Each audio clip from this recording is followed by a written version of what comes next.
You also, be me, Wait, be why didn't? 2017, have What? your opponent not use 95's effect. Yeah, what the fuck, man? What the fuck?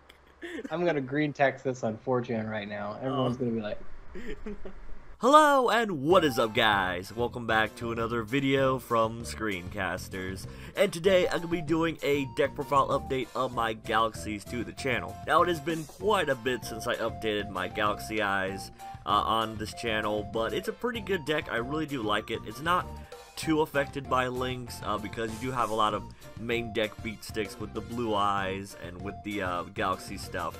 It's pretty good. One thing I want to point out before we get started, I will not be going through every single card in this deck list, as some people tend to do. Solely because it's kind of tedious, and most people who come to this video, who come to this deck profile, pretty much already know most of the cards in this video. But if you don't know what a specific card is, by all means, comment down below in the comment section what a specific card is, what two cards it's between. Like for example, if you don't know that this is Alternative Dragon, just say it's between Blue Eyes and the Galaxy Photon Dragon, and I'll know what you mean. So with that out of the way, let's get started. First thing I'm going to point out is I'm not only just playing the Brilliant Fusion engine, I'm also playing a Blue Eyes engine.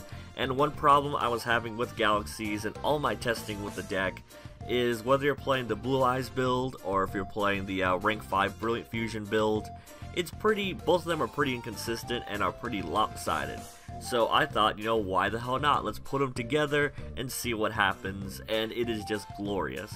Brilliant Fusion brings the deck together because if you open a Brilliant with a Galaxy Wizard, you can open up with a Cyber Dragon Infinity and a number 95 pretty easily. Or if you want to go more for the number 38 route, that's totally fine too. Or you can go into Durandal with Felgran or Lancelot. There's a lot of options this deck has pre-links and a few more options post-links, which I'll probably do a separate video on. But you use Brilliant Fusion to send your Whitestone, or you can send your Arcbrave, or you can send your Photon Dragon to bring back with your Galaxy Knight. You can send these cards from your deck to the graveyard to bring out your Seraphonite, which is pretty good, and that's just one free level 5, so you can use Galaxy Soldier as your other level 5, and go into Durandal, and since you have Brilliant Fusion on the field face up, that'll be the target that you can change effects to with your Durandal's quick effect. Also, the fact that you can go into Dark Matter in this deck means you can set up your graveyard going first. You can send, usually what I send is the Ancients. I send Arcbrave and Felgrand. Ancients will summon a Blue Eyes during the end phase, and Arcbrave will revive a Felgrand on your opponent's turn. Not to mention all the other plays this deck has going for it. The Quick Draw is a pretty nice tech in my opinion because he is a level 5 machine that also has discarding mechanics. You can discard your Whitestone with Quick Draw just as easily as your Galaxy Soldier, and he'll be on the field and you can overlay with him to go into your Durandal, or if you have Galaxy Soldier with the Quick Draw, you can go into Infinity. One thing people might be noticing is why am I playing Ultimaya? Why am I not playing Theseus?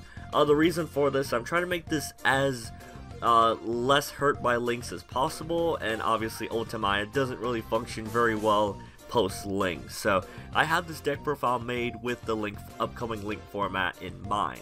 So when people see this deck profile in the future, it's not completely outdated. I'm also only playing one Alt Dragon. Alt's really good.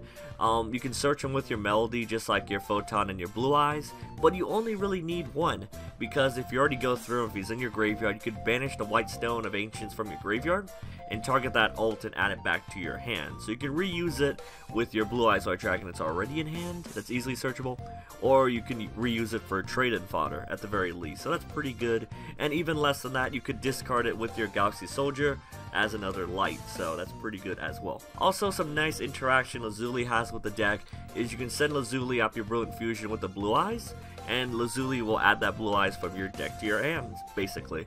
So what that basically means is you get a free light discard fodder for your Galaxy Soldier, because a lot of things in this deck is easily searchable or dumpable, which is one thing I've always liked in Galaxies. For the field spell engine, I got 2 Terraforming and 2 Ravine. You could try taking a Mausoleum of Light with maybe a Sage Knight to search out your Whitestone, which is discard fodder for Soldier. The problem I had with that is you normal summon him, he takes one of your normal summons off the Seraphonite, and he doesn't really do anything on the field. He's only really there if you do play him to sync with your Blue Eyes to go into your Spirit Dragon. That's why I kind of cut them, but if you want to play them, by all means go for it. I'm also only playing one Galaxy Knight, solely because he's kind of one of the less needed cards. You don't want to open with them, you want to search him off your soldier, so you can bring back your Photon Dragon from the graveyard and get a free rank 8 play. I'm also only playing one Instant Fusion.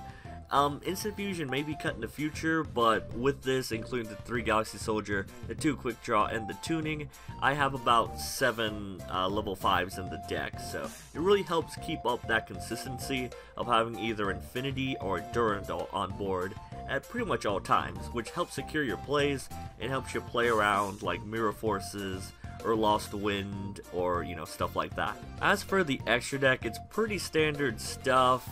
Cypher's pretty good, steal an XYZ monster, and make a free Fat Dragon into Dark Matter play, which not only gives you a big beater that can clear your opponent's board with a 4K beat stick, but he also sets up your graveyard, which is pretty good. I'm also playing Moonlight as my other synchro target for Spirit Dragon, solely because if I have Spirit Dragon on the field, my opponent tries to target them, I can quick effect and bounce one of their cards. Yes, he'll be destroyed during the end phase, but at least I still got something out of it. As for some cards to consider, Whitestone of Legends, it's okay. Basically you can discard it with your Galaxy Soldier to get a free trade-in target, which is pretty good. I already discussed Sage Knight. Tachyon is another thing you can overlay a Fat Dragon into Dark Matter, but I did cut up for space, same with Helio. Helio can get rid of cards on the field, which is pretty good, and he also doesn't target, which is something a lot of people tend to forget about him, but he was taken out for space. I took out the All-Save for the Felgran, solely because, yes, it's a free detach, and it can spin stuff to the top of the deck, but I do find myself this deck is pretty weak to monster effects, and because the main deck is pretty tight, it's a 44 card main deck. I try to cut it to 40, but it's doing pretty good right now. But I feel like Felgran is there to help for effect monsters, good monster effect negation. I also want to touch that this is a 44 card build, and the reason I did that, I made it specifically 44 because it's almost as consistent as a 40 card deck, but you also have the extra benefit of not being able to draw into your Lazuli as often, because it'll be a 1 in 44 chance, so that's pretty good. I mean, that's not counting the other cards in your hand, but basically it makes it harder for you to draw your Lazuli, and if you draw her, obviously your Brilliant Fusion Engine is dead, but it's not too bad because you can shuffle her back with the Durandal if you can make him. So that's something to keep in mind. There's also this new rank 8 guy. I haven't tried him out yet, but I've heard good things about him.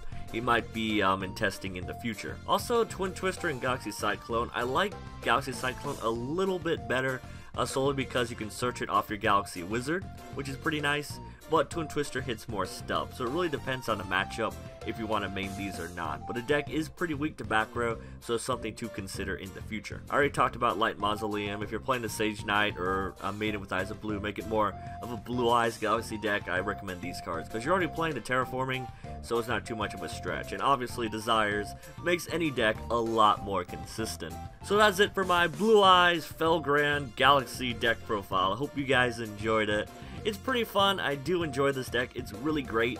If you guys got any comments or suggestions on how to make this deck better, I'd love to hear it in the comment section down below. And real quick, I do have a Patreon. The link will be down in the description as well. Please check it out. It'd be greatly appreciated.